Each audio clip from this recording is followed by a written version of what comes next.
Bienvenido a esta ocasión.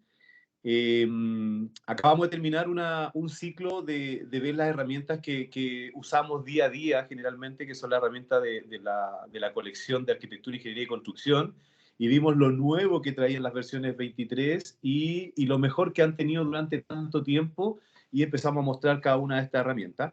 Ahora vamos a partir un ciclo que va a estar interrumpido por el tema que viene Autodesk University, ahora a finales de septiembre. Entonces, en esta oportunidad, nuestro amigo Pablo Lezama nos va a ayudar y nos va a mostrar cómo la tecnología nos ayuda como una herramienta para tomar decisiones dentro de la arquitectura. Pablo, y aquí tengo un poquitito lo de Pablo. Pablo es arquitecto mexicano, bueno, lo conozco, creo que son como 10 o 15 años, Pablo, que nos conocemos, pero aquí ya está la formalidad y le voy a comentar un poquitito. Es egresado de la Universidad Iberoamericana, cuenta con un Máster en Business Innovation por el Centro de Estudios Superiores del Diseño de Monterrey, y enfocando su tesis en todo lo que era la transparencia de la obra pública. También tiene certificaciones de Design Things, de Project Management Professional. Tiene más de 15 años de experiencia profesional y por eso lo conozco a Pablo de los inicios, de cuando empecé a conocer el mundo BIM. Y tanto en el tema de implementar la metodología como también en la VDC, la Virtual Design Construction, justamente para todo lo que es brindar certeza y transparencia en la etapa de diseño y de construcción. Tiene muchos proyectos en el cuerpo, Pablo, tiene más de 100 proyectos de edificación e infraestructura dentro de su vida profesional. Y el 2021 Pablo se unió a Gessler como líder regional de lo que es diseño y tecnología. Bueno, y obviamente él tiene convicciones que es ampliar todos los límites de interacción entre la arquitectura, la ingeniería y la construcción. Y obviamente la idea de él es ir promoviendo toda esta experiencia, esta tecnología y esta innovación. Y dentro de esta área de promover, estuvimos hablando con Pablo y cuando me comentó en lo que estaba y cómo usa la herramienta de Autodesk para tomar decisiones, yo le pedí si nos podía presentar valga la redundancia, esta presentación, porque creo que es ideal para todos ustedes. Lisette, ¿me puedes confirmar si puedes grabar la presentación? O si está Juan Carlos Guardia, ¿quién la puede grabar? Ya la estoy grabando, no sé si les llegó el Sí, acá dice, comenzó aviso. a grabar. Okey. Perfecto. Muchas gracias, Lisette. Ok, entonces, bueno, él es Pablo Lezama. Aquí lo tiene usted, apareció un par de minutos antes. Y bueno, Pablo, primero darte las gracias, porque sé que esto es enriquecedor para todos los que estamos acá. Yo que veo tecnología a diario casi por mi puesto de trabajo, cada vez que veo tus presentaciones, y siempre te lo digo, quedo gratamente sorprendido.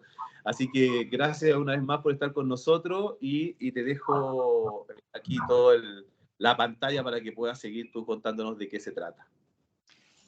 Buenísimo, Cristian. Pues agradezco mucho la invitación. La verdad es que el participar en estos foros enriquece, como dices, ¿no? No únicamente a la persona que escucha, sino también al exponente, porque se aprende de diferentes perspectivas y para mí es importantísimo continuar con estas prácticas.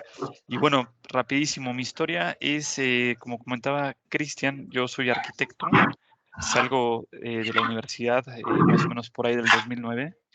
Y pues nada, durante la universidad me di cuenta que tenía mucha afinidad tecnológica, ¿no? Y eso lo usaba como una ventaja, pues para poder dormir más en las entregas. Y bueno, salgo de la universidad, mi camino fue un poco empezar a picar piedra en diferentes despachos, despachos famosos aquí en México, ¿no? Y me di cuenta que entre más famoso es el despacho, ¿no? Peor es la paga.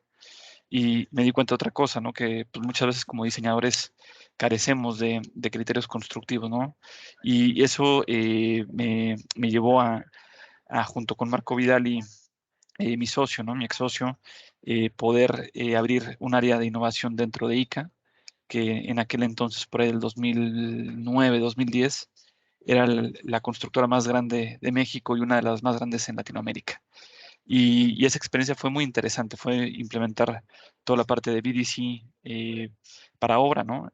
Para todo tipo de obra. Había edificación civil, pesada, puertos, aguas, minas, planta de prefabricados.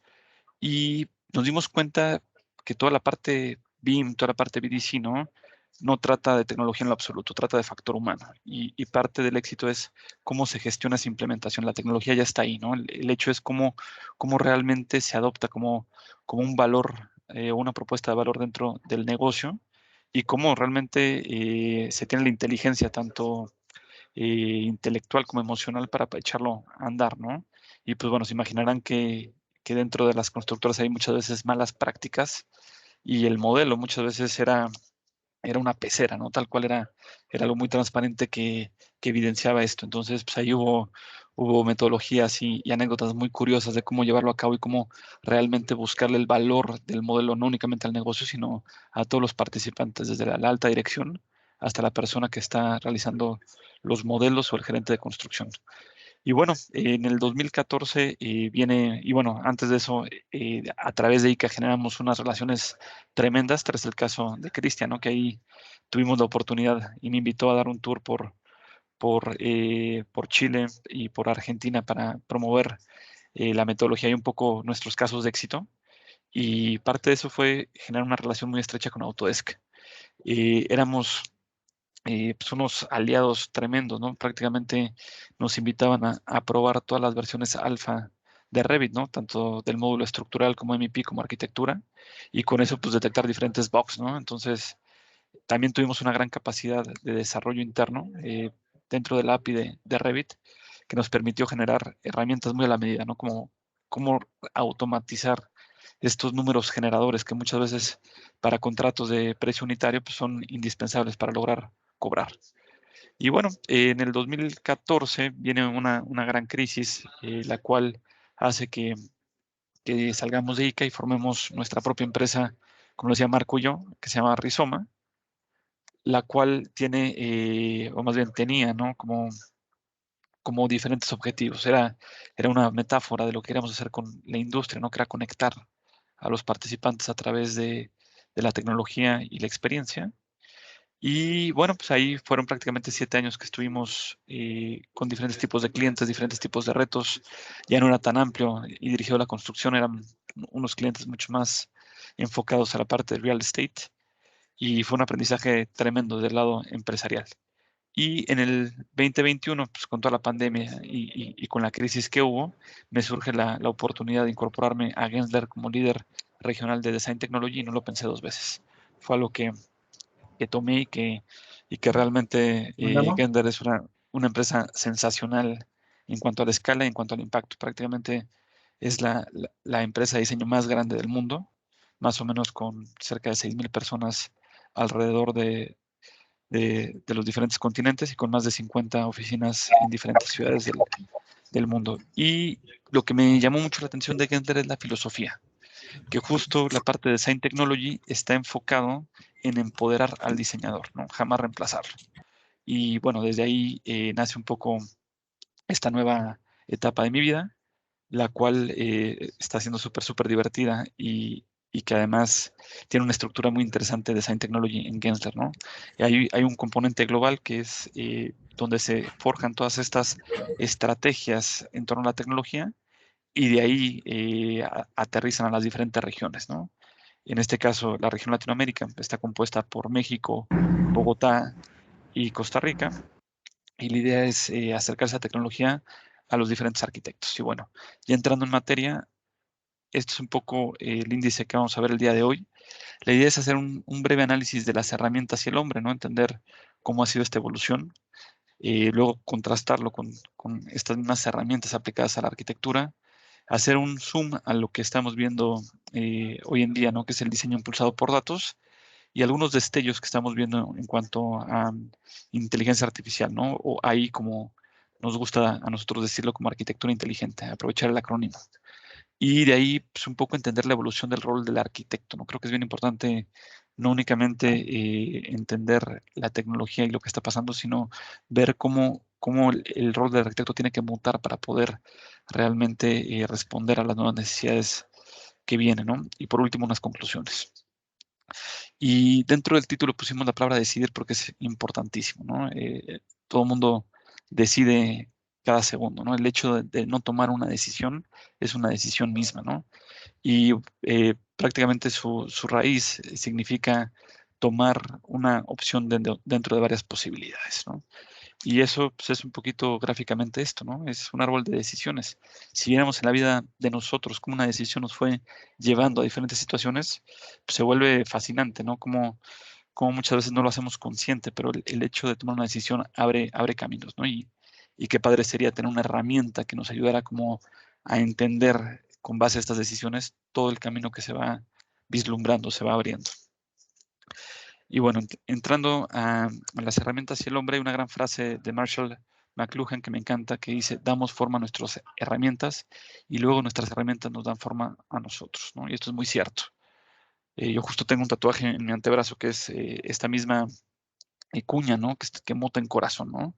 Y lo que es interesante de esta cuña es cómo el empuñar esta herramienta transformó al hombre brutalmente. Nos permitió tener un movimiento del dedo pulgar en sentido opuesto, lo cual hace pues, que el hombre pues, pueda empuñar herramientas, ¿no? Y lo cual llevó a una evolución tremenda, ¿no?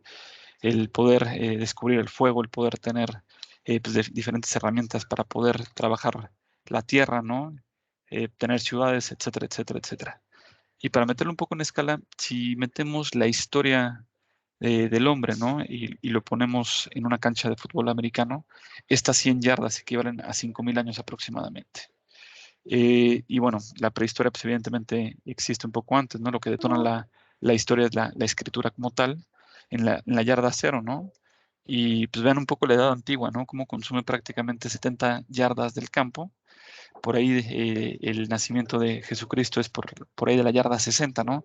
Y vean la cantidad de descubrimientos y de inventos que hay, ¿no? Los muelles, las notas musicales, el vidrio, la grúa, el hierro forjado, el papel, los números negativos, la turbina de agua, ¿no? Y no es tanto verlo por verlo, sino entender cómo estas herramientas o estos descubrimientos o inventos son exponenciales. Nos permiten poder seguir descubriendo nuevas cosas y evidentemente todo esto va en función de mejorar la calidad de vida del hombre, ¿no? Y también existe la otra cara, ¿no? Que es las herramientas como temas de bélicos, temas de guerra. Pero bueno, entrando a la parte bonita, en estos 30 yardas que nos quedan del campo, está la edad postclásica en la cual vienen más inventos, ¿no? Por ahí la imprenta está por ahí de la yarda 90, ¿no? Entonces, vean también la escala, ¿no? Cómo los inventos y los descubrimientos van teniendo pues mayor auge conforme nos acercamos a la yarda 100.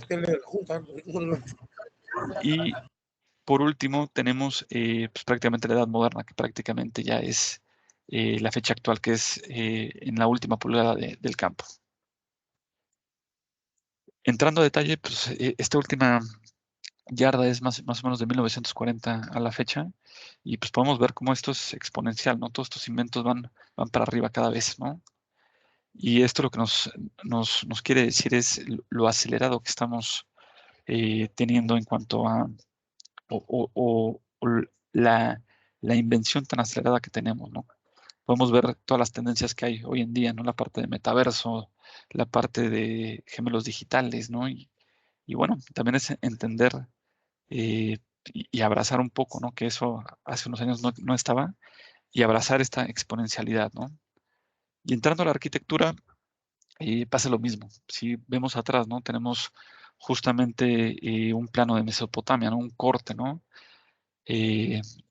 Hace 2500 años, y podemos contrastarlo contra un corte fugado de los 80, ¿no? Y pues, ¿qué ha cambiado? Pues prácticamente poco, ¿no? O sea, realmente la moneda de cambio sigue siendo los planos, ¿no?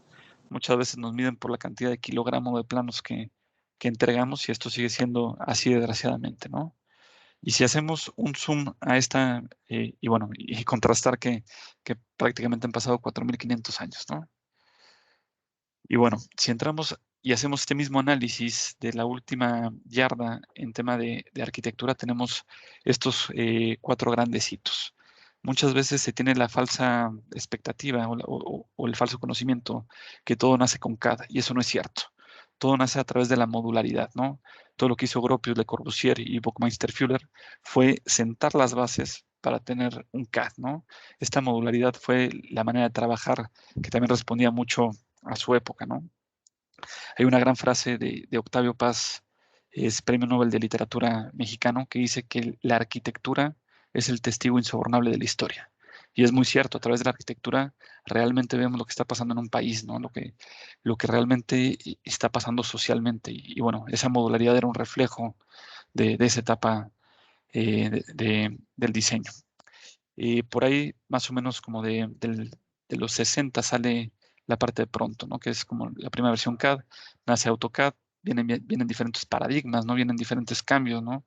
Viene el contraste de la tecnología contra lo, lo humano, ¿no? Que justo esto que vemos en temas BDC, en temas BIM, pues ya se ha vivido, ¿no? Con la parte CAD, ¿no? Y bueno, seguimos avanzando. En la parte de los 90 tenemos el diseño paramétrico, un granito, toda la parte de Frank Gehry, ¿no? Con CATIA en el tema del Guggenheim de Bilbao. Y eso nos permite ir avanzando también en desarrollos tecnológicos. Tenemos Revit, tenemos Grasshopper, tenemos Dynamo, ¿no? Y esto también va haciendo, en la parte de abajo, se fijan, es la metodología en cuanto a la evolución, ¿no? Por ahí tenemos BIM aislado. Esto es algo que se vive de manera muy diferente en cada país y llega un punto en el cual pues, se está tirando a este IPD, ¿no?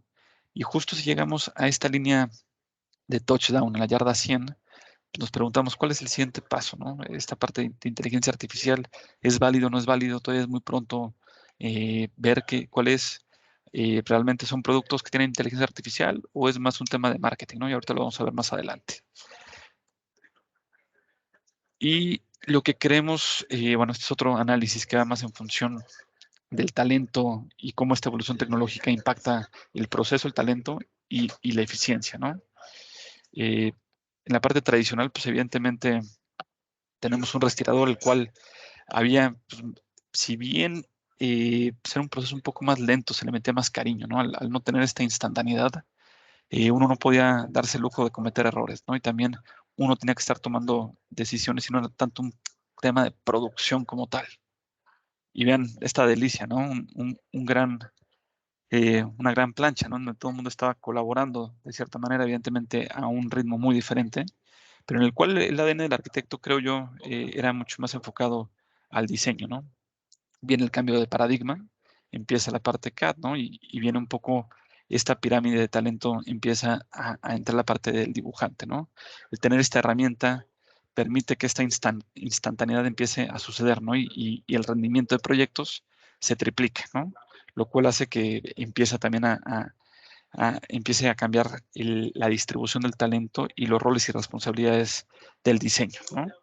¿Qué pasa? Pues es un poco pues, lo mismo que nos pasó en BIM, ¿no? Muchas veces se diseñaba a manopla, ¿no? Y después ya se empezaba a traducir en temas de CAD, ¿no?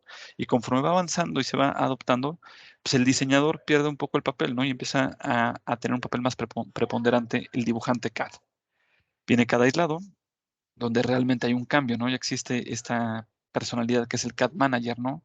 En donde pues, hay diseñadores CAD y dibujantes CAD, ¿no? Pero es importante señalar cómo cambia esta pirámide en cuanto al talento, ¿no? El hecho de tener pues, una fuerza que responde a esta capacidad de producción, ¿no? Y se fijan abajo tenemos un factor importante que cambió en este rendimiento, ¿no? Y en verde está un factor que significa PPVL significa procesar pendejadas a la velocidad de la luz. ¿Esto qué quiere decir? Que la tecnología como tal no es una garantía que las cosas vayan bien, ¿no? Entonces, esta instantaneidad también hay que gestionarla y hay que entenderla, pues que el hecho de tener una herramienta no hace que los proyectos salgan de manera adecuada, ¿no? Es bien importante prestar atención en la parte del diseño y, no, y la producción sí tiene que ser una consecuencia, pero si no hay diseño no hay corazón. Y bueno, tenemos lo que conocemos, toda la parte de AutoCAD, ¿no? Con su evolución nace el paradigma de los bloques, ¿no? Que muchas veces son buenos o malos, como los queramos ver, ¿no? En diferentes desarrolladoras de vivienda aquí en México, pues estos CADs están truqueados, ¿no? Para que realmente pueda el espacio, que si por sí es pequeño, engañar un poco al ojo, ¿no? Y, y esto, pues, es la dualidad, ¿no? Por eso este factor PPVL de abajo. viene otro paradigma que es el BIM aislado, en el cual pasa un poco lo mismo. Tenemos personas que están trabajando en CAD y personas que están trabajando en BIM, ¿no? Nace el paradigma del modelador, un poco la parte del BIM manager, ¿no? Que muchas veces creo que está mal entendido y mal enfocado, ¿no? Creo que el componente no tiene que ser únicamente un aspecto técnico sobrecargado de standardity, sino tiene que tener un factor humano muy importante y sobre todo un entendimiento del negocio para que esto cuaje. Y el modelador empieza a desplazar el diseñador CAD, ¿no? Y justo en esta barrera pues, nacen los estándares. Y bueno, entender que también el BIM no es una garantía que las cosas salgan bien, ¿no? El que un proyecto tenga BIM no es sinónimo de éxito, ¿no? Podemos ver esta imagen de interferencias que pues, nada de nada tiene sentido, ¿no? De entrada es un diseño que no está acercado, todo tiene poco espacio y no tiene un propósito, ¿no? Y nace después de esto el BDC, ¿no? Que vemos ya como un paraguas mucho más amplio, el tema de tener proyectos integrados, el cual creemos que hay un individuo que empieza a destellar que es un integrador digital, ¿no? Por supuesto que un coordinador, pero pues también un diseñador y un modelador, ¿no? También este factor hay que entenderlo, que si no se gestiona de manera adecuada, pues va para arriba, ¿no? El hacer estupideces a la velocidad de la luz. Y esto nos permite tener también proyectos increíbles, ¿no? Cuando se lleva de manera adecuada, se vuelve pues, algo que realmente es un diferenciador. Estas son unas oficinas de NVIDIA que realizó Gensler. Y si seguimos avanzando, ¿no? Pues creo que todavía es muy pronto decir si va a ser inteligencia artificial o qué va a ser, pero lo que yo creo que sí va a pasar es poder regresar a las bases, poder regresar a este papel preponderante del diseñador, en el cual realmente la tecnología nos va a permitir tomar decisiones de diseño y no hacer la talacha, ¿no? Y en ese sentido creo que la tecnología tiene que ir muy enfocada hacia allá, hacia facilitar la toma de decisiones como arquitectos, darnos tiempo para diseñar y un poco la talacha, un poco el sobar los planos tiene que ser la consecuencia de eso, ¿no? Y no el valor del arquitecto. ¿Y qué ha pasado? Pues que conforme el tiempo avanza, pues también ha habido mucho más involucrados, ¿no? Hoy en día, pues tenemos involucrados que antes no teníamos, ¿no? Temas ambientales, temas legales, nombren la entidad que ustedes quieran, que antes no existía como tal, ¿no? Y por otro lado también tenemos los entregables, ¿no? Que cada vez han ido para arriba, ¿no? ¿Y qué creemos? Pues los involucrados van a seguir sumando. Creo que este mundo y la complejidad que tenemos va a hacer que tengamos que diseñar de manera más eficiente, ¿no? Pero en los entregables creo que va a pasar un paradigma que es un poco poder llegar a ese proyecto digital, ¿no? Y poder romper esta barrera de la moneda de cambio que es el kilogramo de plano entregado. Y bueno, en esta línea de touchdown que vemos, creo que hay unos destellos muy importantes. Uno de ellos es el diseño impulsado por datos, ¿no? Y un poco eso hay que entenderlo, que esto va en etapas tempranas, ¿no? Esto va en etapas de factibilidad, donde una decisión que tomes pues, va a impactar todo el proyecto, la operación, el mantenimiento y sobre todo la calidad de vida de los usuarios. Y si no se toman esas decisiones, como decía antes, ¿no? Desde la etapa de la factibilidad, así le metamos BIM, así le metamos BDC, así metamos cualquier espejito tecnológico, pues ese proyecto no es la mejor versión de sí misma, ¿no? Entonces, esta etapa de diseño impulsado por datos es una gran oportunidad para realmente impactar lo que se tiene que impactar, ¿no? Y para entenderlo un poco de manera metafórica, pensemos que tenemos que hacer un jugo, ¿no? Este jugo tiene un contenido energético que queremos alcanzar, 120 kilocalorías, queremos tener proteínas, grasas, queremos evitar las grasas saturadas, carbohidratos o no, sodio al mínimo, ¿no?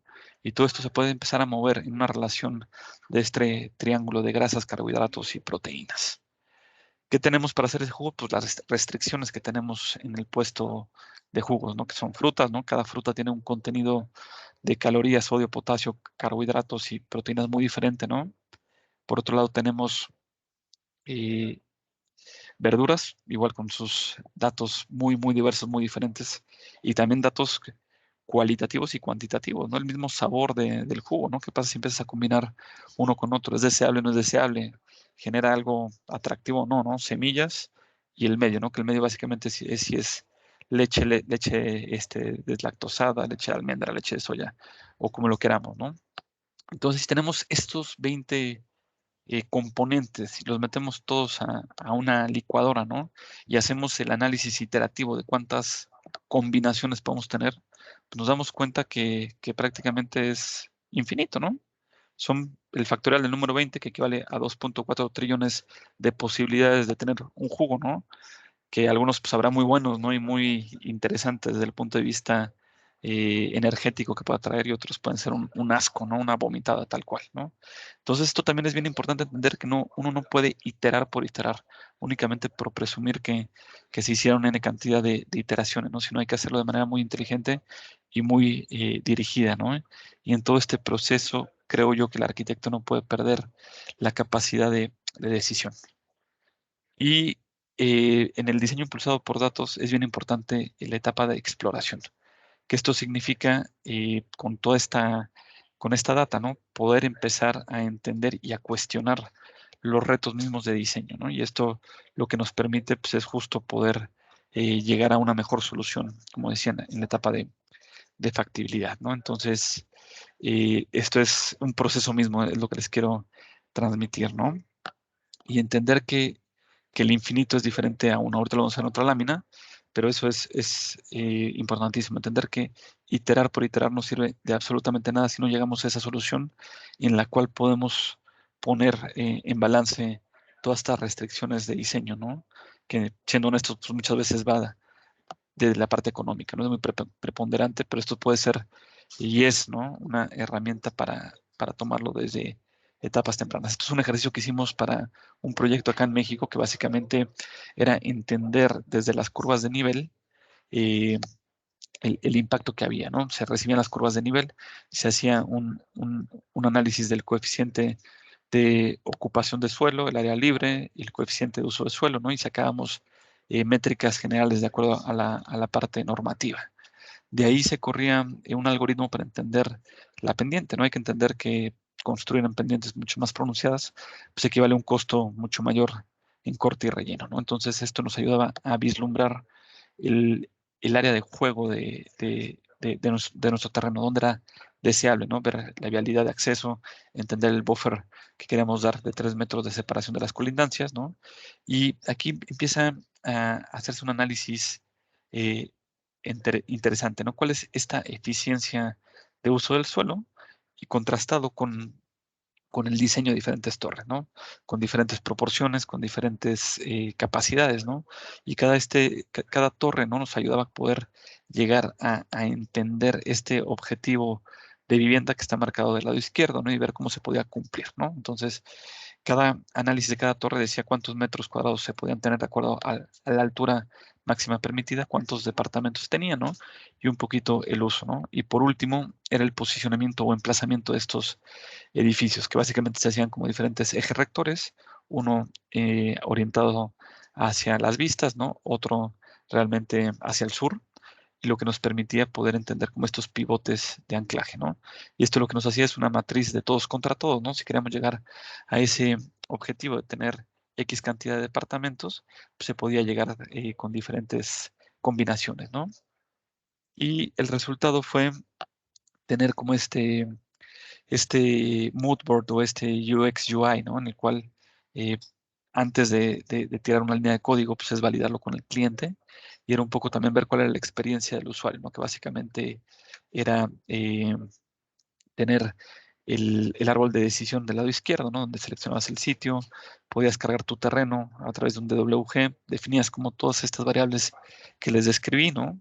Cuál es el gradiente del terreno, qué es deseable y qué no es deseable, y la parte más importante, la parte financiera, ¿no? Que ve en función de egresos y de ingresos, ¿no? ¿Cuáles son estos costos de construcción que vamos a tener, ¿no? Contra cuáles son los ingresos, si va a ser renta o va a ser venta, ¿no?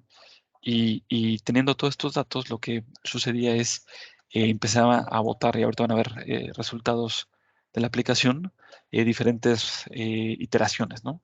Y todos estos datos que ven acá es como un ecualizador, el cual nos permitía ir afinando y permitiendo que la herramienta no itere por iterar, sino que nos mostrara soluciones de acuerdo a la gama o la amplitud que le marcáramos, ¿no? Esto nos permitía seleccionar uno y poder empezar a analizar a detalle los diferentes escenarios, ¿no?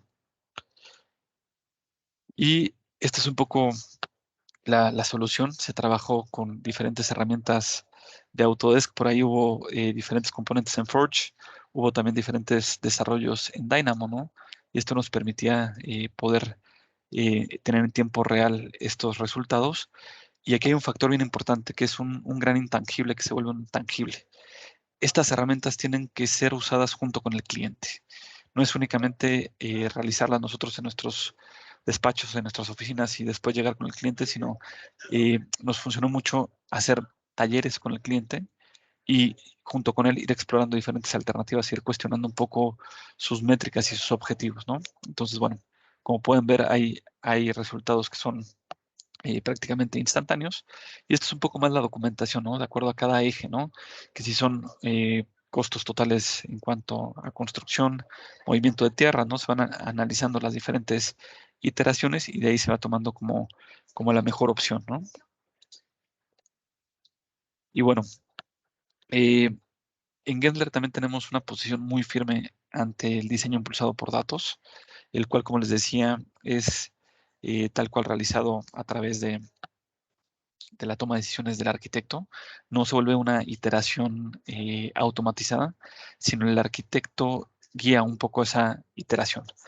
Y respondiendo a esa necesidad, creamos la parte del ecosistema Enform, que Enform es una metáfora de diseños informados, ¿no? Los diseños que realizamos tienen que ser diseños informados para poder tomar las mejores decisiones, como decía, desde etapas de factibilidad, ¿no? El primer componente es Gblocks, que este es un desarrollo que corre dentro de Rhino, ¿no? Justo aquí pueden ver de manera gráfica, ¿no? Cómo estas iteraciones, estos movimientos que hacemos van teniendo una data, ¿no? Y esta data va resultando de manera gráfica para poderla entender y poder detonar la toma de decisiones, ¿no? Y eso nos permite contrastar e iterar diferentes alternativas. Y algo bien interesante es que esto corre, como les decía, en 52 oficinas alrededor del mundo. Y lo que está muy interesante es toda esa data que tenemos es almacenada, ¿no? Y ahorita la versión nueva que estamos realizando va en función de poder generar un benchmarking. Es decir, cada vez que tenemos una iteración de algún espacio o de un desarrollo urbano, ¿no? Podemos consultar métricas de otros países para entender si lo estamos haciendo bien o mal, ¿no? O tener algún punto de contraste. Estos son algunos ejemplos. Como les decía, afortunadamente los clientes no son ni arquitectos ni ingenieros, lo cual creo que es fabuloso, ¿no? Y lo cual hace que nosotros tengamos que diseñar no para arquitectos, ¿no? Que desgraciadamente es una muletilla que muchas veces tenemos y la manera de comunicarnos tiene que ser de una manera que se entienda, ¿no? Y estas herramientas permiten eso. Esto fue para un proyecto que se iba a pedir a la alcaldía un cambio en el uso de suelo, ¿no? Y esto nos permitió poder contrastar el uso actual, que es esta envolvente roja que ven del lado derecho, contra la nueva envolvente, que es las líneas amarillas punteadas. Esto permite llegar con datos a la alcaldía y justificar un poco ese cambio de uso, ¿no? Entonces pues, se vuelve muy entendible, ¿no? Para temas hospitalarios ni se diga, ¿no? Un programa hospitalario que es tan complejo, pues muchas veces no puede ser entendido en planta, ¿no? Sino estos isométricos nos ayuda a entender, ¿no? Cómo está distribuido y ver las alternativas, como en la parte del marco inferior izquierdo. Y en todas las escalas, que también la escala puede ser, o sea, un solo edificio o un complejo completo, ¿no? Con la relación del programa y la eficiencia del programa que tenemos, ¿no? Y bueno, si vamos un poco del lado general, ¿no? Del lado de las envolventes al lado de los test fits, GFloors es una herramienta que corre dentro de Revit, ¿no? Y lo que busca es ser una herramienta de automatización que nació en espacios de oficina y ahorita ya se está llevando a temas de hospitalidad, ¿no? Y lo que permite, pues es un poco como lo vieron anteriormente, entender a través de la data, ¿no? Cómo está este test fit, qué eficiencia tiene, cómo están las áreas, ¿no? Comparar esquemas y poder tomar la mejor decisión ya a un zoom mayor, ¿no? Entonces, estas dos aplicaciones tienen un pivote, ¿no? Y un juego entre ellas muy bueno, ¿no? Algunos ejemplos, ¿no? Que va desde un diagrama de funcionamiento muy general, ¿no? A través de áreas, ¿no? Hasta poder llegar a temas ya espaciales con mobiliario, con métricas y con data, ¿no? Y lo mismo está pasando aquí. Durante estos años han se ha recuperado una cantidad de data de diferentes tipos de proyectos, lo cual va a ser un leverage para nosotros para tomar mejores decisiones. Y bueno, en resumen, el dato impulsado por datos, que son pues, datos, reglas, normas y experiencia, que se traducen en soluciones, ¿no? Esperen un segundo. Y esto es bien importante. El infinito es diferente a uno. No se puede ver esta herramienta como un espejo, ¿no? Dice, oye, voy a iterar 5.000 millones de posibilidades si esas iteraciones no me ayudan a llegar a esa solución que es la que se necesitan. Entonces, tener bien en cuenta eso y que creemos que el ser humano tiene pues también capacidades que la máquina no tiene, como este criterio de experiencia, ¿no? Y que la conjunción de las dos no es una u otra, sino la unión de estas pues dos fortalezas hace que se pueda llegar a ese uno, ¿no?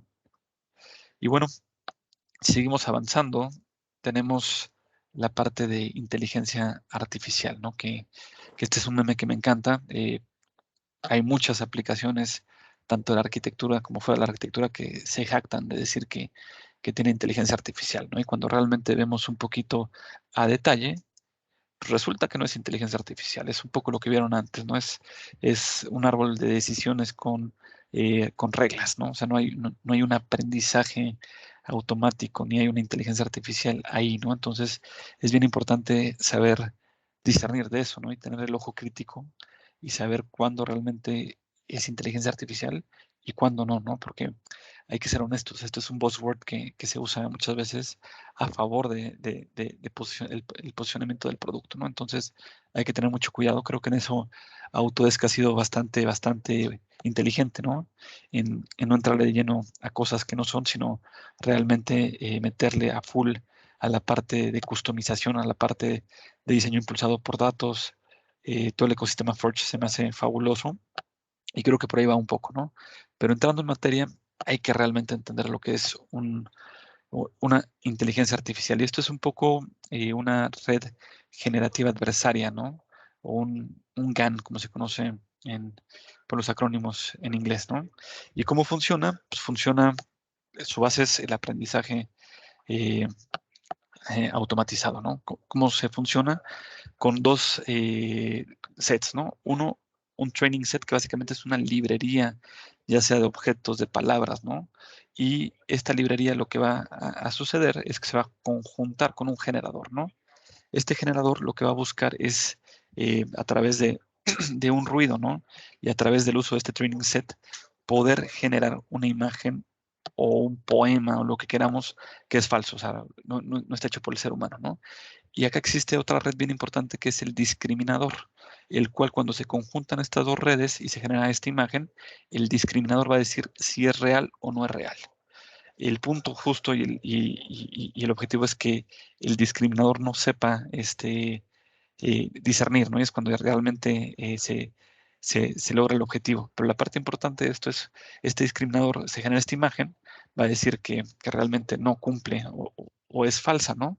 Y va a regresar feedback a estas redes neuronales, ¿no? Lo cual va a permitir ir mejorando y poder llegar a un punto en el cual no se sepa si es real o es falso, ¿no? Y bueno, esto está aplicado a la arquitectura, por supuesto que sí hay algunas eh, ejemplos, ¿no? Hay una tesis de maestría de Harvard de un gran talento que se llama Stanislas Chilau, y justo era un poco esta tesis, ¿no? En el cual decía, oye, yo voy a tener una serie de imágenes en planta, ¿no? El cual lo voy a meter a esta red neuronal, ¿no? Y el cual me va a permitir entender espacialmente, ¿no? Las funciones de estas plantas, ¿no? Y aquí lo interesante es este video. Fíjense cómo empieza esta red neuronal a aprender. Lo primero que está tirando no tiene sentido, pero ahí podemos ver justo cómo la red que discrimina empieza a dar feedback, ¿no? Ahí empieza a refinar cosas que ya empiezan a tener bastante sentido desde el lado funcional, ¿no? Entonces, todo este set de entrenamiento, si se fijan, tiene una evolución en el aprendizaje de esta red, ¿no? Y esto lo que nos permite, pues, es un poco, pues, realmente decir que esto sí es inteligencia artificial, ¿no? Y si mal no recuerdo, este Stanislas se fue a una empresa de la cual fue adquirida por Autodesk, creo que es Spacemaker, y creo que por ahí anda, ¿no? Es interesante también ver y vislumbrar a través de Autodesk, y a mí me encanta hacer eso, ¿no? Entender un poco el foresight. A través de las compras que empieza a hacer Autodesk, empezar a tratar de vislumbrar un futuro cercano de todo lo que se viene, ¿no? En cuanto a sus productos. Y bueno, volviendo al tema, vean justo en el marco superior izquierdo cómo inicia el training set, ¿no? Y cómo termina, ¿no? Toda la evolución y aprendizaje que hay, ¿no? Y bueno, también hay otro tipo de inteligencia artificial. Este es algo que les recomiendo, si no lo han hecho hoy, ahorita mismo, mientras estoy platicando, háganlo. Es una aplicación que se llama Midjourney. Entren a internet, entren a Midjourney, por favor, bájenlo, ¿no? Y entren con Discord. Va a ser algo adictivo para ustedes y va a ser una gran experiencia. Y esto lo que hace es también un poco de inteligencia artificial, pero para imágenes, ¿no? ¿Y cómo funciona esto? Normalmente, pues como funciona el tema de cierto machine learning en Google, ¿no? Subes una imagen, ¿no? Y el machine learning te va diciendo qué características tiene la imagen, si hay un coche, si hay un árbol, si tiene cierto contexto, el nombre del archivo, el tamaño del archivo, los colores, etc, etc. Eso ya está automatizado, ¿no? Pero lo que hace Midjourney, que es muy interesante, es esto de acá. Lo hace al revés. Nosotros le ponemos un prompt en el cual le decimos, quiero generar esta imagen con X, Y, Z características. A través de su base de datos de imágenes, ve qué imágenes cumplen con eso, ¿no? Y te arroja una imagen. Tal cual esto, ¿no? En este prompt se puso, quiero la ciudad de Roma, quiero que refleje un canal y quiero que sea futurista, ¿no? Estas son 3 imágenes de referencia, la cual lo hace de manera interna, ¿no?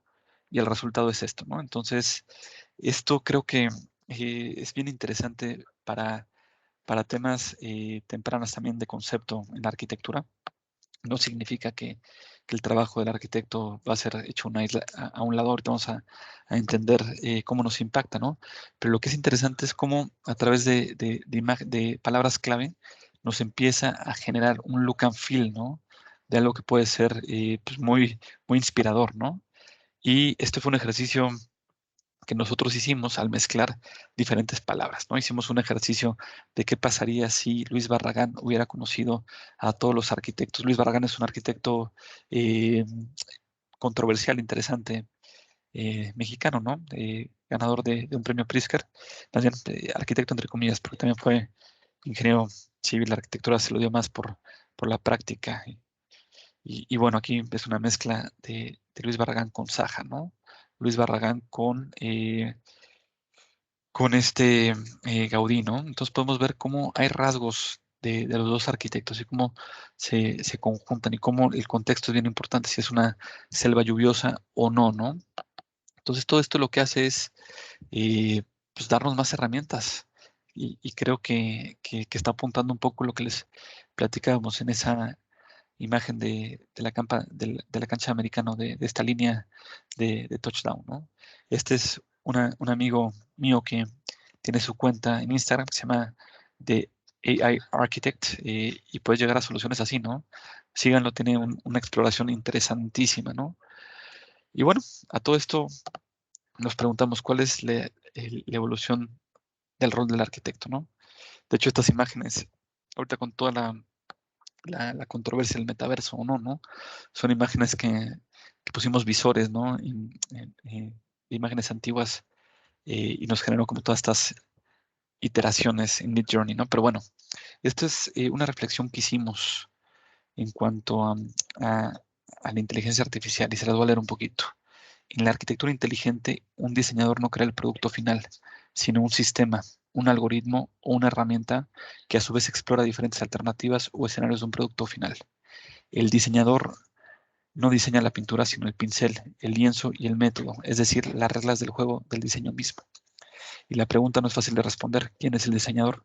¿Es el arquitecto? ¿Es el desarrollador que ideó el algoritmo? ¿Son los desarrolladores de software que hicieron la herramienta? ¿Son los principios físicos detrás del algoritmo? ¿Son los científicos que descubrieron esos principios? ¿Es Dios o la naturaleza o todas las anteriores?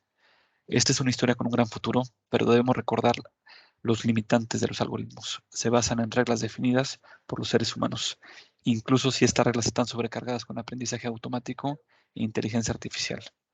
El poder del diseñador es hacer y romper reglas. Aquellos que puedan seguir creando y rompiendo reglas cuando sea necesario, encontrarán nuevas herramientas y posibilidades mágicas.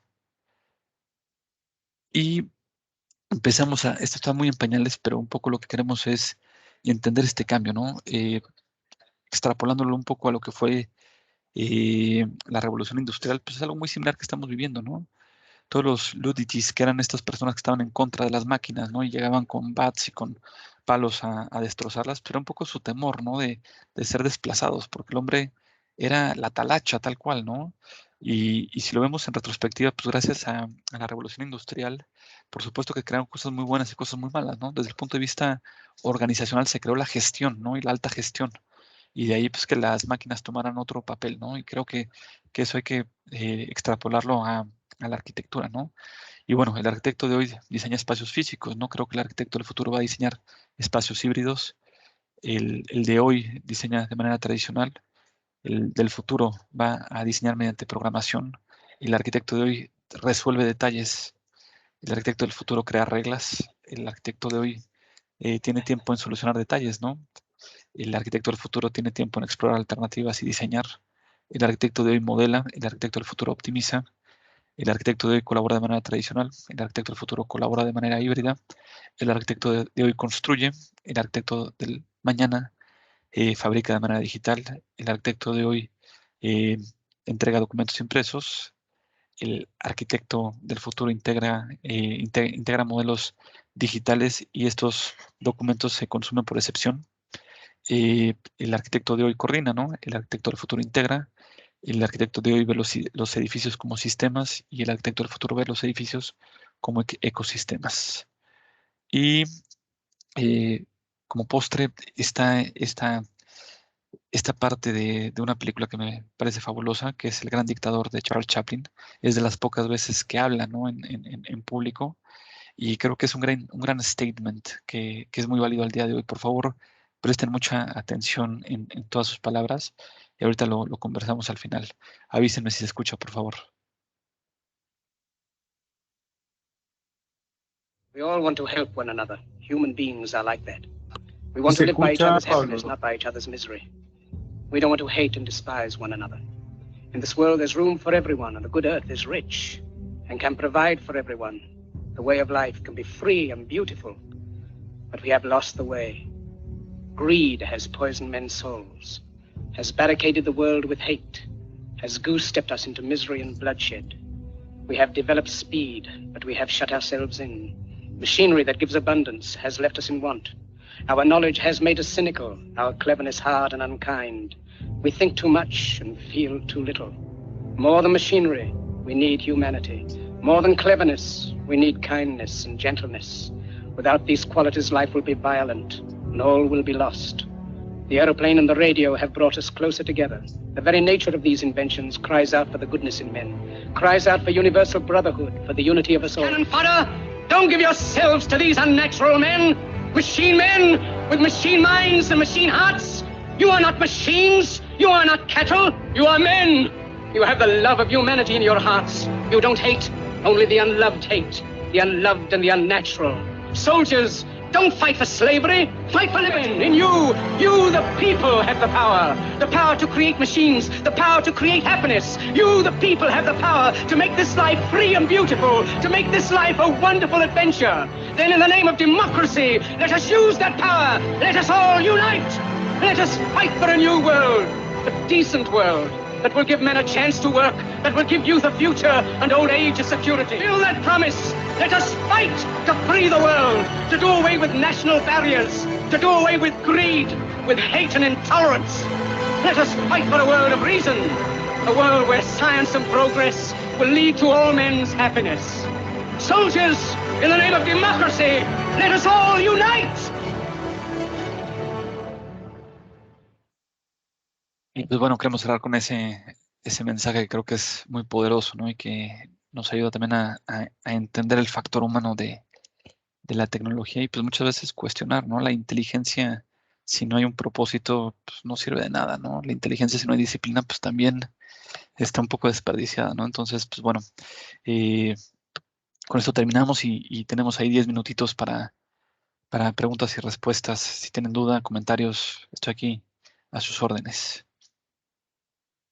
Muchas gracias, Pablo.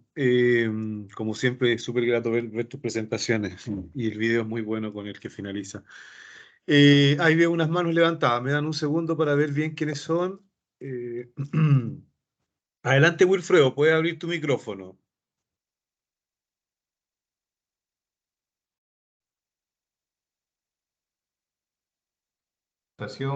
Y solicitarle qué pasos debemos dar nosotros para comenzar detrás de esta ruta, ¿no?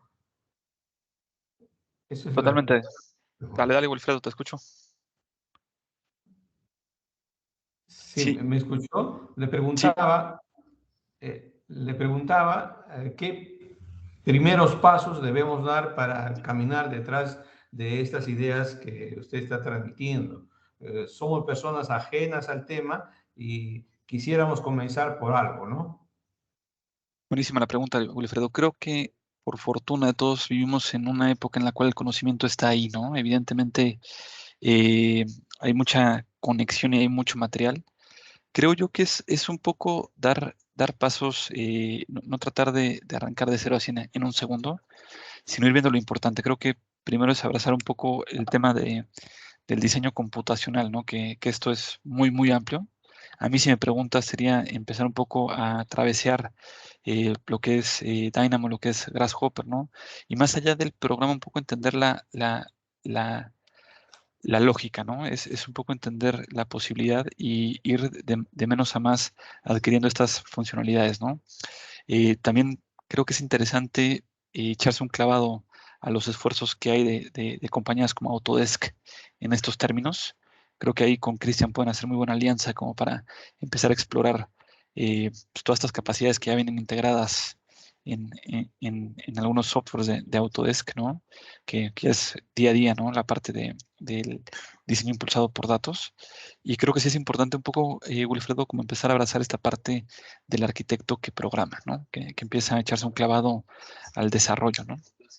Pero en conclusión, es tener las ganas, saber buscar y conectarse. Es la base, ¿no? Hay que entender que no estamos solos, hay que entender que, ese mismo camino que tú estás iniciando lo están atravesando más personas y que también pues, empresas como Autodesk, como otras más, ¿no? Están ahí también para ayudar, ¿no? Es buscar, saber buscar Gracias, y Pablo. tener mucha curiosidad. La base de todo esto es la curiosidad. Gracias, Pablo. Si hay más preguntas o si tienes otra pregunta, Wilfredo.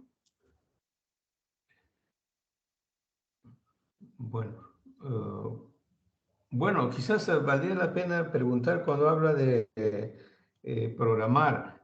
Nos ha hablado de Dynamo y Grasshopper. No sé si hay otra herramienta o otro software que podría recomendar, ¿no? Sí, hay muchas herramientas, ¿no? Y también lo que hay que ver es que hay productos que como todo esto es un negocio, ¿no? Hay productos que ya están establecidos. Aquí un poco también es, creo yo, como una decisión de negocio, ¿no? O sea, a mí, en mi proceso particular, ¿no? Cuando tengo un reto, ¿no? Por ejemplo, automatizar algo. Lo primero que hago es, pues, hacer un research, ¿no? De ver qué productos hay allá afuera. Uno, evaluarlos si me son útiles, ¿no? Y realmente se adaptan a las necesidades. Y si no, ya es un tema de desarrollo, ¿no?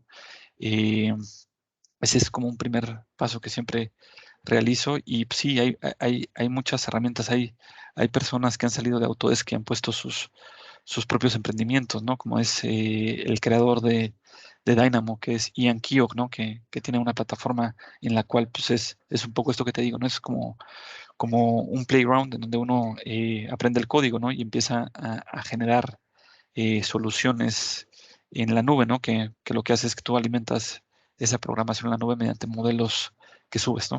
De Revit, ¿no? Pero ese échenle un ojo, se llama Hyper, ¿no? Es HIPAR.io, ¿no? Y así hay varias. Es tema como creo yo, como de tener un radar tecnológico muy activo, de estar buscando, buscando, buscando. LinkedIn es una gran herramienta para eso. Todos los research papers de universidades también, ¿no? O sea, insisto, todo esto, el motor de todo esto es la curiosidad. Gracias, Pablo. Ahí Muchas también, gracias Wilfredo también, muchas gracias. Está Luis Abad Herrera, que también tiene su mano levantada. Luis, puedes abrir tu micrófono.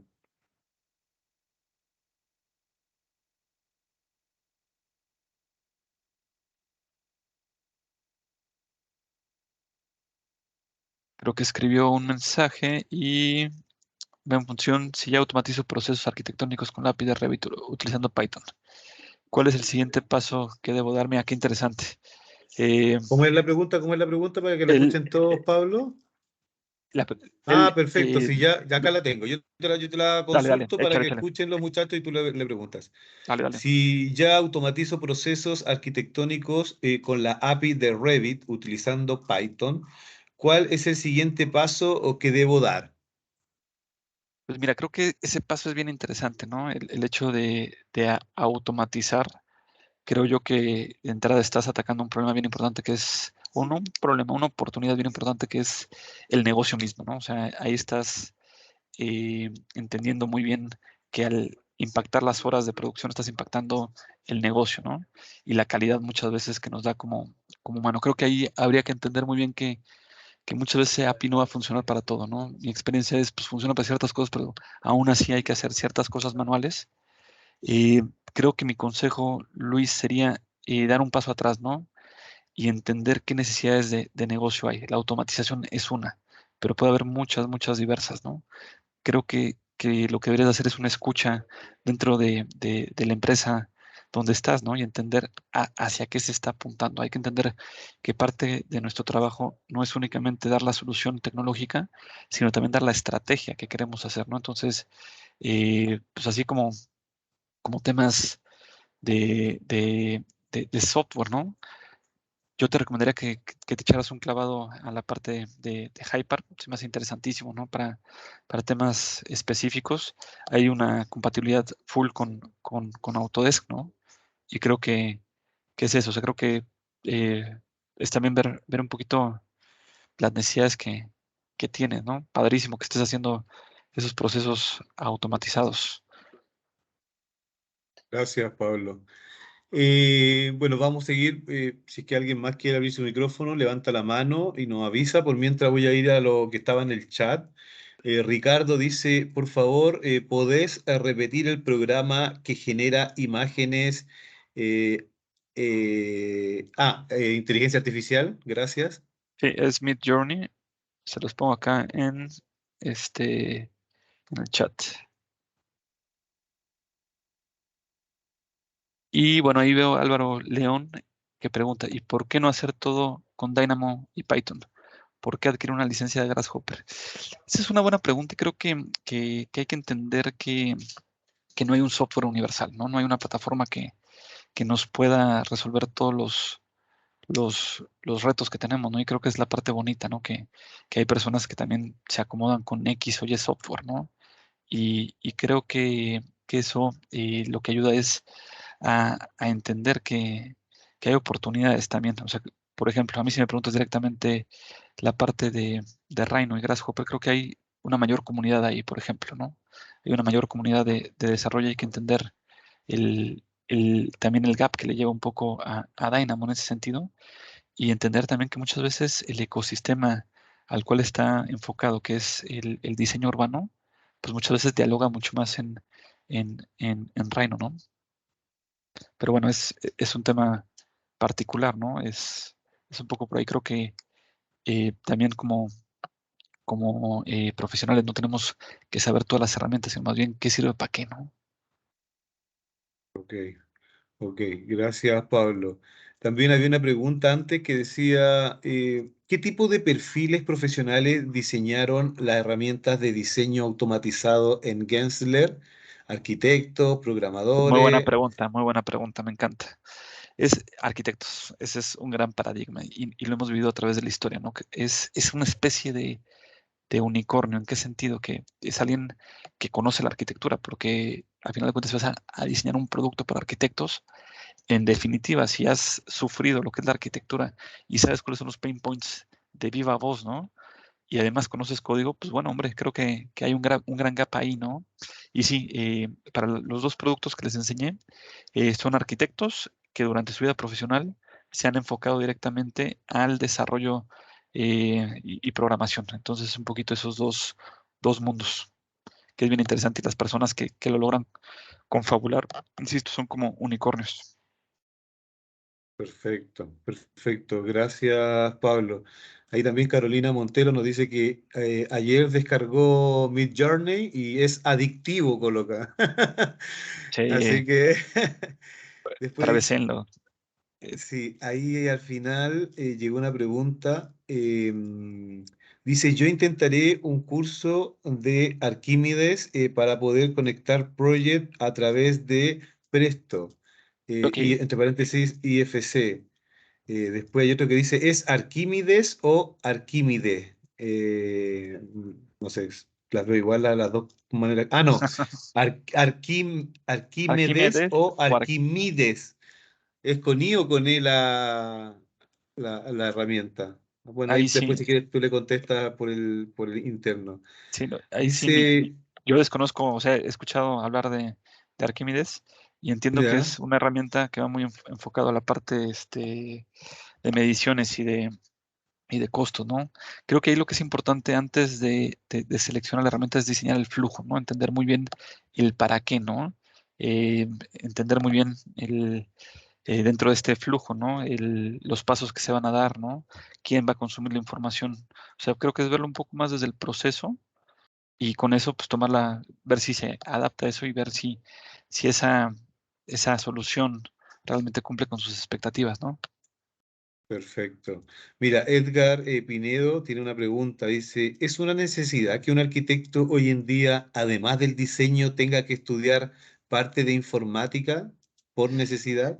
Creo que es muy buena pregunta. Yo creo, ¿no? O sea, ahorita creo que esto es como un parteaguas, ¿no? En el cual cada vez va a ser más común tener arquitectos que sepan programar. No creo que sea un tema de echarse otra carrera como programación. Yo creo que más bien habría que ir dando estos pequeños pasos, ¿no? Por ahí justo este Luis Abad, ¿no? Nos platicaba de la parte de API, ¿no? O sea, me voy a aventurar a adivinar un poco su camino, ¿no? Yo creo que él arrancó con Revit, me imagino que es arquitecto o ingeniero, ¿no? Y parte del camino pues, fue esa curiosidad que le fue llevando a entender el código, ¿no? Y me imagino que fue dando pasos de menos a más, ¿no? Como pues, entender un poco la programación visual y de ahí ya entró a la parte del API, ¿no? O sea, no creo que tenga que ser algo tan robusto como informática, creo que más bien es entender un poco los lenguajes de programación. Ahí Luis Abad, no sé si quieras comentar y complementar eso también, que sé que tienes ese ADN.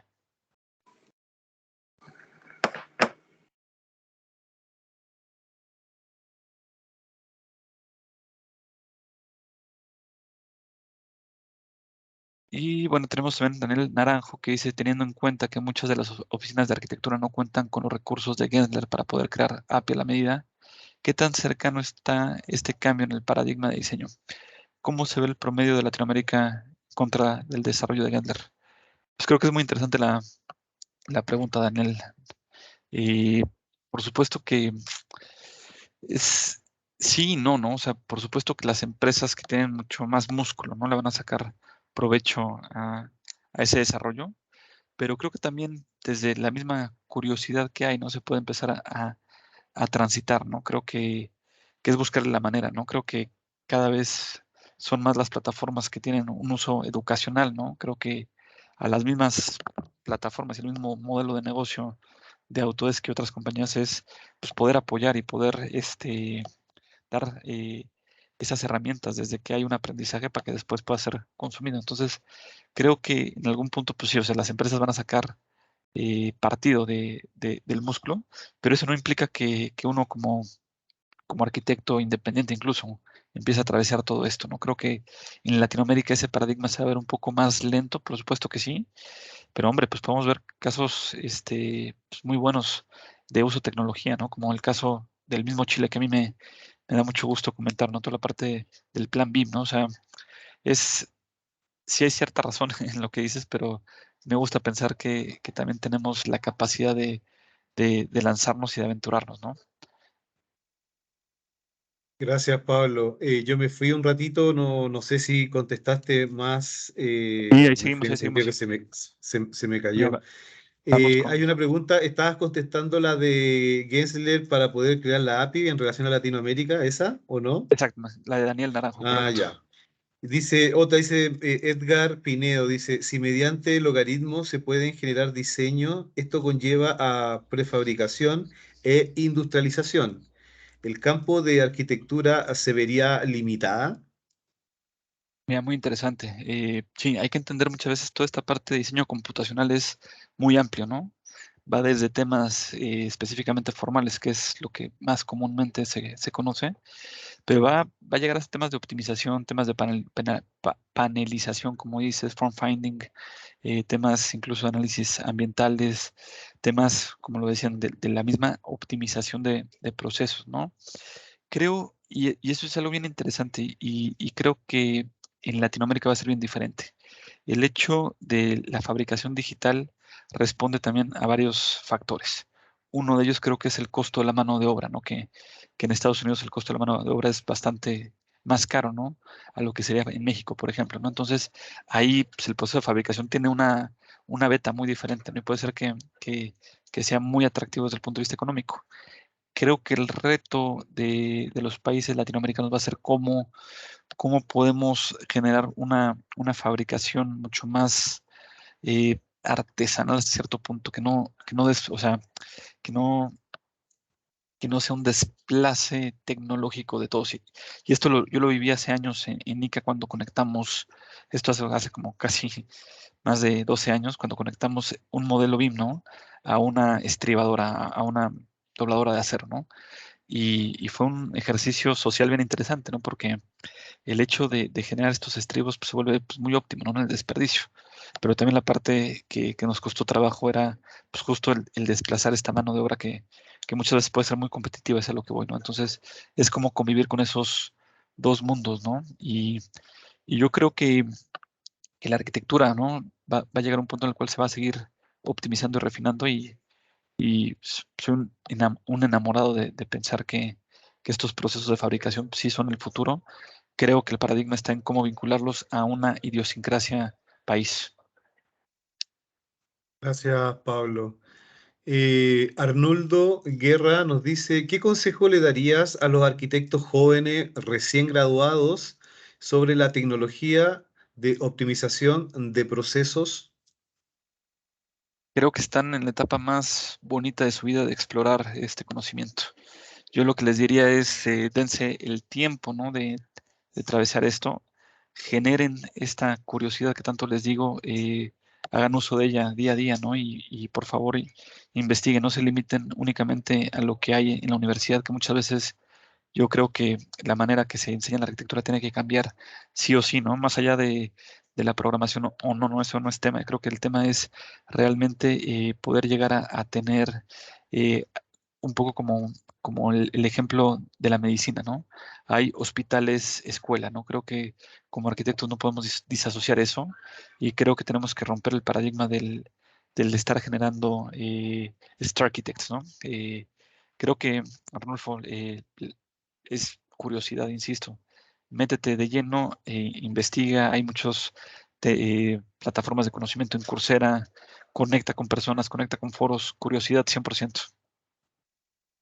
Gracias, Pablo. Y Edgar Valentín Pineo dice, ¿dónde y qué cursos, entre paréntesis, softwares, debería estudiar para poder generar cosas similares a la presentación y mantenerme actualizado? Edgar, creo que es muy buena pregunta.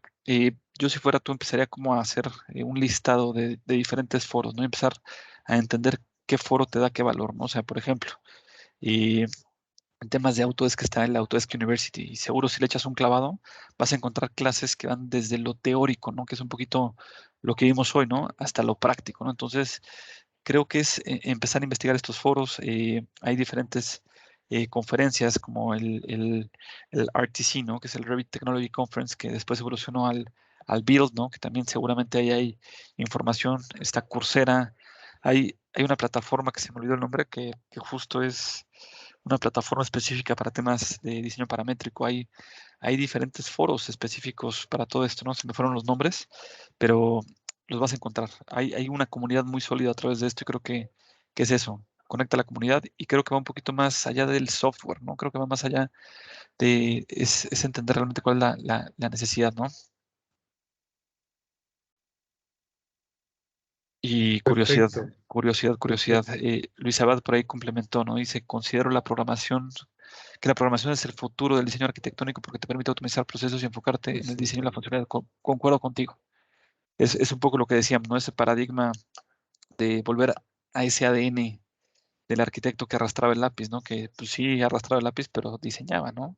Creo que esto es volvernos a dar el papel de tomador de decisiones. Álvaro León Sí. nos comenta, no todas las empresas dan oportunidades para desarrollos a nivel de programación, tanto para diseño como para modelado y documentación. No lo ven como una inversión. Es muy difícil tener estas oportunidades para personas que tengan la afición de mejorar los procesos. Entonces tenemos sobreutilización tanto de software como de valor humano. ¿Correcto? Entiendo. Creo que ahí, Álvaro, es que te muevas un poco de posición. Creo que es pues el cómo no, siempre va a estar, ¿no? Creo que ves el cómo sí, creo que es trabajar mucho en las habilidades blandas, ¿no? De convencimiento. Creo que eso te permite también entender un papel preponderante de la tecnología que es la estrategia, ¿no? Es poder acercarse a ellos y ver la estrategia, ¿no? Yo creo que si ya pasas ese camino y te dicen que no, pues ya significa otra cosa, pero mi recomendación sería acercarse no tanto desde el punto de vista del resultado, sino enmarcarlos de un punto de vista estratégico y que los convenzas del valor de negocio que tienen, ¿no? Seguramente no vas a obtener todo, pero seguramente tocará ciertas fibras. Ok, Pablo, yo te quiero dar las gracias por tu presentación, como siempre y como decía, es grato primero verte y escucharte y tener una conversación contigo y ahora ver la presentación. Te damos las gracias porque sé que para todo el ecosistema de la región es valioso. Te dejo cordialmente invitado cuando tengas cualquier novedad. Levanta la mano, Cristian. Mira, tenemos esta cosa. Que es interesante que lo vean tu cliente o tu socio, tus partners y podemos nuevamente tener una conexión. Así que nuevamente gracias. Y bueno, te dejo el micrófono para que te despidas y estamos viéndonos en cualquier oportunidad, Pablo. Perfecto, pues muchas gracias, Cristian, como siempre, por las invitaciones a estas charlas. Y pues nada, ahí tienen mi correo, cualquier cosa que tengan, feliz de colaborar. Y pues creo que todo se resume a ser curiosos, ¿no? Realmente abrazar esa curiosidad y entender que es también tener un poquito ¿cómo decirlo? Como de humildad, ¿no? Saber que todos los problemas que estamos pasando, alguien ya los vivió de una u otra manera en el mundo y es saber preguntar y saber aprender de eso, ¿no?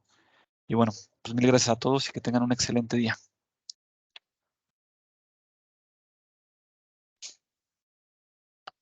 Hasta luego. Chao, chao a todos. Chao, Pablo.